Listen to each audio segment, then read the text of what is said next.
Hi, it's Amanda here from the Mindset Shift and the Self-Help Bible.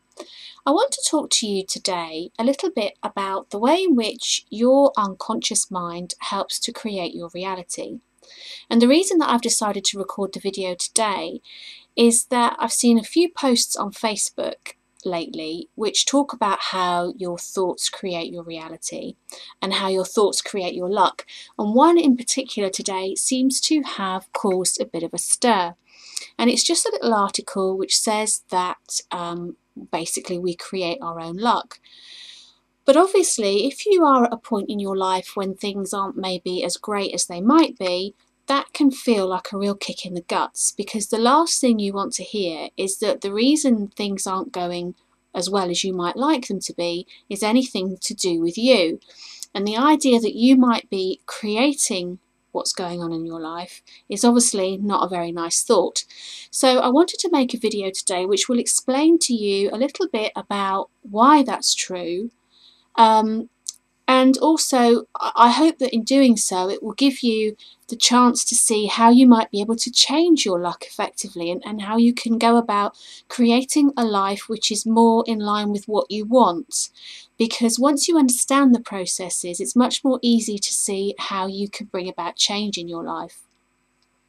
So to begin with, I want you to imagine, if you will, a picture of an iceberg, the kind of picture that my 8-year-old son might draw. So a triangle poking up out of the sea is the kind of thing that I'm talking about.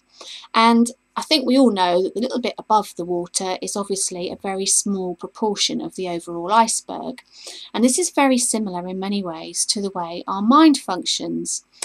The little bit of the iceberg above the sea is aligned to the conscious mind, which effectively is estimated accounts for about 10% of our own overall mental capacity. And the rest of the iceberg, what lies below the surface, is our unconscious mind, which equates to roughly 90%. Now, it doesn't take a rocket scientist to work out that therefore the powerhouse of the mind is the unconscious.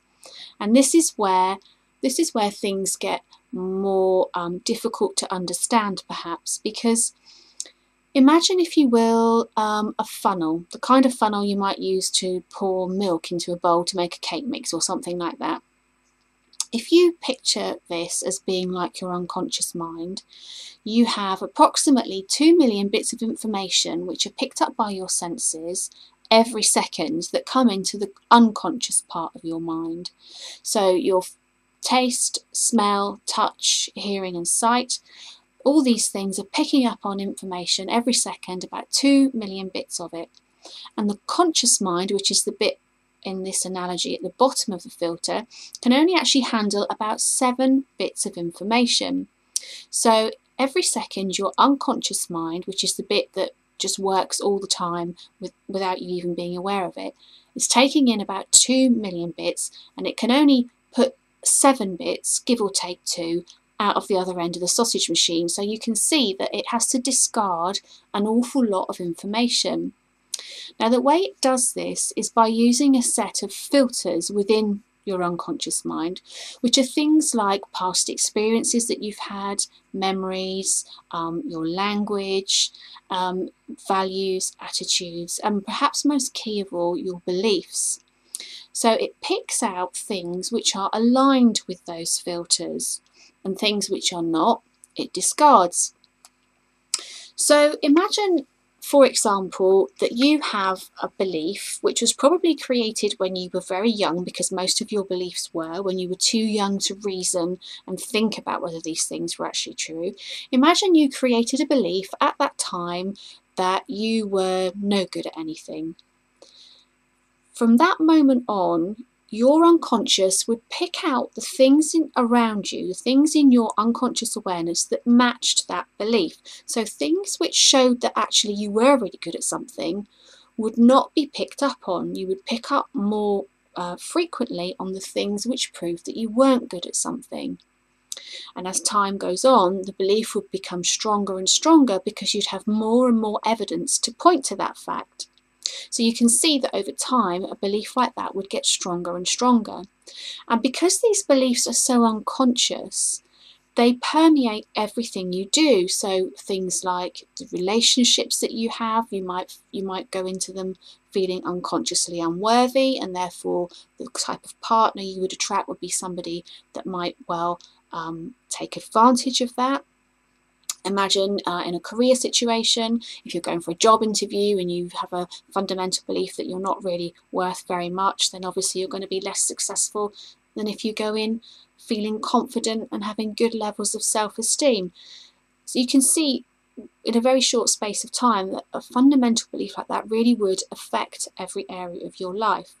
Now what happens is, so you've got these 2 million bits of information that go in, and approximately 7 come out the other end. But in between time, 3 really key things are affected. The first of which is your physiology, so the way you look, and that of course is what other people see of you. They see your facial expressions, they see your body language, all of which are affected by the bits of information that you're retaining. The next thing that would be affected would be your behaviour, so the way you behave with other people. This would affect the way you react to situations, the way you interact with other people. It would affect your language, your tone, all those parameters that fall within behaviour would be affected by this. And then finally would be your frame of mind. So you imagine you have a belief that you're not worthy, okay? The things which you pick out are going to match that, the things that you unconsciously pick out, and the way you behave is going to mirror that. So what you're projecting out to other people is going to display that you feel unworthy. And remember, we're talking at a very unconscious level here, but you can quickly begin to see how this begins to build a picture of your life. Now just to demonstrate that a little bit, if I was to suddenly say to you, how does your left foot feel? Then all of a sudden you're probably going to now be aware of how your foot feels. Maybe you've got shoes on and you can feel the material of the shoe. Maybe you've got bare feet and you can feel the flooring underneath. Maybe you suddenly notice that they're hot or cold, restricted, whatever they're feeling like. And before that, you weren't consciously aware, you weren't thinking about what your left foot felt like. But because I've asked you now, you've shifted your awareness to your left foot. Because previously you were listening to me and probably watching me on the screen and not thinking about what your left foot was doing at all. And as I continue talking, gradually your awareness of your foot will drift away again, because your mind will be refocusing you on what I'm saying and what you're looking at. So you can see that very quickly a shift in focus actually reorients what you're aware of. And this is exactly the same thing that happens when you go about constructively changing the things that you believe. Because your beliefs are different, the things you notice will be different, and therefore the way you feel will be different, the way you behave and look will be different, so therefore what you're putting out to other people is going to be different, and therefore what you get back will be different. If you imagine going out to have a conversation with somebody and they've got a face like this and their body language is very close and their tone of voice is angry and irritated, then straight away you're going to pick up on how they're feeling and you are going to react to that. You're more likely to become defensive, you might think differently, and you're very likely to change your tone of voice and your physiology and your behaviour to either match them, in which case the situation might escalate, or you may be reminded of a previous situation, say for example where somebody's been aggressive towards you and you felt threatened, and therefore you might retreat from that person, but you will react in a way in reaction to them. So if you begin to change your own fundamental unconscious beliefs, then everything about your world will change. Now, the problem with all this, of course, is that because these things are so deeply unconscious, often we're not aware of what it is that we are creating, if you like. And therefore, when somebody says to us, oh, you create your own luck, or what you think about comes about, your thoughts become things, etc. You know, we've all seen these great posts on Facebook. I know I post them myself. So when people say things like that, if life isn't great, then it's the last thing you want to hear is that, oh, well, you know, you're reaping what you're sowing. But I hope you can see from what I've just explained to you that it is the truth. But be empowered by that, because the great news about that is that by taking action and by changing the way you feel, becoming aware of the way you feel, and maybe patterns that you're running, habits that you have which are maybe bringing those things into reality, you can very easily begin to change things behind the scenes which will bring about physical changes in your life. Now, tools that you might use to do this, obviously self-education is key, working out what it is in your unconscious that is leading to these thought patterns. And one very easy way to check what's going on is just to monitor what you're saying to yourself, because your unconscious mind is busy 24 hours a day. When you're asleep, you dream. When you're awake, you're talking to yourself all the time. You can notice why what you say about other people. You know, if you find yourself watching the television, for example, and noticing all the people on there that are unattractive or appear stupid or overweight or that kind of thing, then obviously you're running a fairly negative kind of pattern. If you find yourself telling yourself off all the time, oh, I'm stupid, oh, I've made another mistake, oh, I've done this, that's wrong, then again, it's a negative pattern that's going on. And once you can spot that, you can stop it and change it for something much more empowering. Affirmations are a really great way to begin to change the patterns in your life.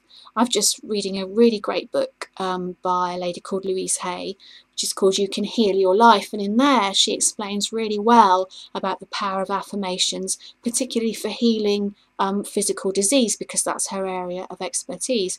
But affirmations are a really great way of beginning to reprogram the unconscious patterns that are going on in your head so that you can replace them with something more empowering. There are lots and lots of ways to change this, but in this video I just wanted to give you an idea to try and explain a little bit about what we mean when we say that you create your own luck, and that what you think about comes about, that you are creating your own reality. It's not a way of saying, well, if your life's rubbish, it's your own fault. That's not what it's about. But the first step in bringing about change is being able to accept responsibility for your life and to find out what you're doing that isn't serving you as well as it could. As I said at the beginning, most of the beliefs that you hold now, you will have created when you were a child.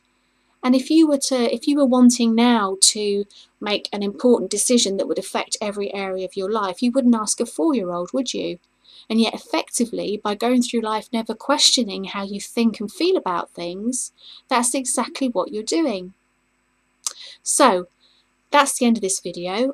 I just wanted to give you an idea about what we mean when we say that what you think about becomes your reality. If you would like more information on ways that you can go about changing the way you feel, then I've got lots of information on my Self-Help Bible blog. And if you are looking to make a real shift in your mentality, in your mindset, then the Mindset Shift could well be the book for you. You'll find links to those books underneath. I hope you've enjoyed this video. I hope you found it interesting. Thank you very much for watching.